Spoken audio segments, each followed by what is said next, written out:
Fala galera, sejam todos bem-vindos a mais um episódio do nosso curso de Python. Na última aula nós aprendemos como trabalhar com valores inteiros. Inicialmente nós declaramos três variáveis, numInt, numDec e valstr. A nossa variável numInt, nós iniciamos ela com o valor 5, logo nós temos uma variável que é do tipo inteiro. A nossa variável numDec, nós iniciamos com o valor 7.3, logo nós atribuímos uma variável que possui casa decimal, então nós temos uma variável ponto flutuante. E a nossa terceira variável nós atribuímos um texto, logo nós temos uma variável do tipo string. Na sequência, nós imprimimos 3 vezes o mesmo texto, porém nós utilizamos uma forma diferente para trabalhar. Ou seja, na primeira forma nós concatenamos utilizando uma vírgula, na sequência nós concatenamos utilizando um marcador, e por fim nós concatenamos utilizando o sinal de mais, porém nós tivemos que converter a nossa variável numInt para um valor string. Agora, nós faremos praticamente a mesma coisa que nós fizemos na aula passada, porém nós faremos com ponto flutuante. Então vamos digitar print, vamos abrir e fechar aspas e vamos digitar concatenando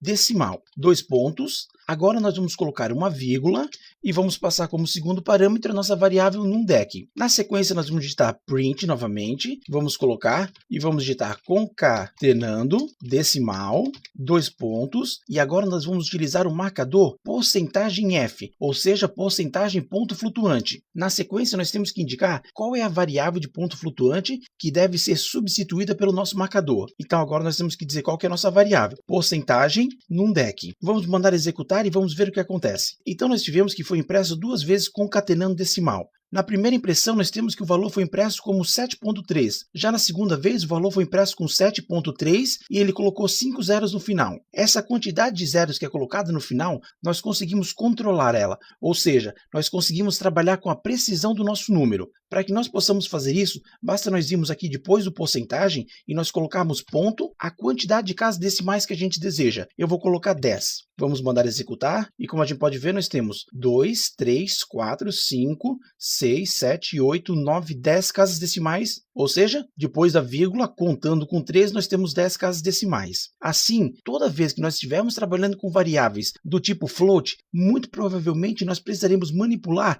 a quantidade de casas decimais. E para isso, basta nós colocarmos a nossa porcentagem, colocarmos o ponto e a quantidade de casas decimais que nós queremos. E por fim, nós colocamos o F de float. Então vamos dar Ctrl+C, Ctrl+V nessa linha e vamos colocar aqui concatenando decimal. Agora vamos tirar esse valor aqui, vamos colocar o nosso valor de adição, dizendo que nós queremos concatenar, ou seja, nós estamos dizendo que nós queremos concatenar essa string com esse valor aqui. Se nós mandarmos executar nesse momento, olha o que ocorre. Olha só, foi levantada uma exceção dizendo que não foi possível converter o nosso objeto float para o tipo string. Ou seja, toda vez que nós precisamos trabalhar com 2 instâncias de objetos diferentes, nós temos que converter as instâncias para o mesmo tipo. Ou seja, nós podemos converter para o tipo float ou para o tipo string. Nesse caso aqui, nós não podemos converter para o tipo float porque não é possível nós convertermos um texto para número. Então, nós somos obrigados a converter o nosso valor numérico para o tipo string. Então, vamos colocar aqui str, abrimos parênteses, fechamos parênteses, então nós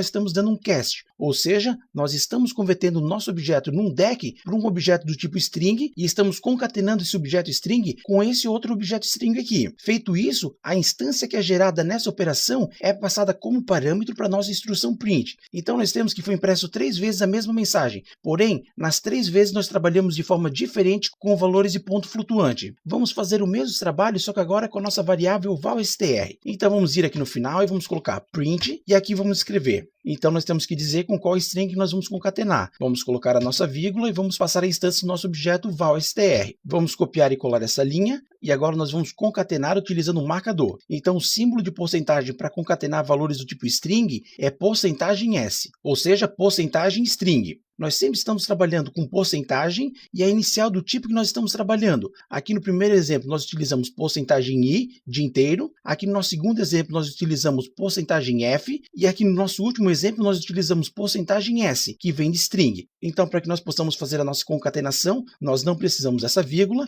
e nós precisamos colocar o nosso valor de porcentagem na frente da nossa variável. Feito isso, vamos mandar executar e como a gente pode ver, foi impresso 2 vezes aqui para a gente o mesmo texto, porém com uma implementação diferente. diferente. Agora vamos implementar da última forma. Então vamos ir aqui, vamos copiar e colar e vamos colocar o sinal de adição. E nós não precisamos desse porcentagem S aqui. Então o que nós estamos fazendo? Nós estamos concatenando essa string com a nossa outra string. Vamos mandar executar e vamos ver. E olha só, nós temos que ele imprimiu 3 vezes da mesma forma, porém com 3 implementações diferentes. Então é isso aí, pessoal. Nessa aula nós aprendemos um pouco mais sobre como trabalhar com instâncias de classes diferentes. Ou seja, nós trabalhamos com objetos do tipo inteiro, nós trabalhamos com objeto do tipo string, nós trabalhamos com objeto do tipo float e nós também trabalhamos interagindo 2 tipos diferentes. Ou seja, nós aprendemos como converter do tipo inteiro para string e como converter do tipo float para o tipo string. Então é isso aí, pessoal. Vejo vocês na próxima aula. Muito obrigado e até mais. Tchau!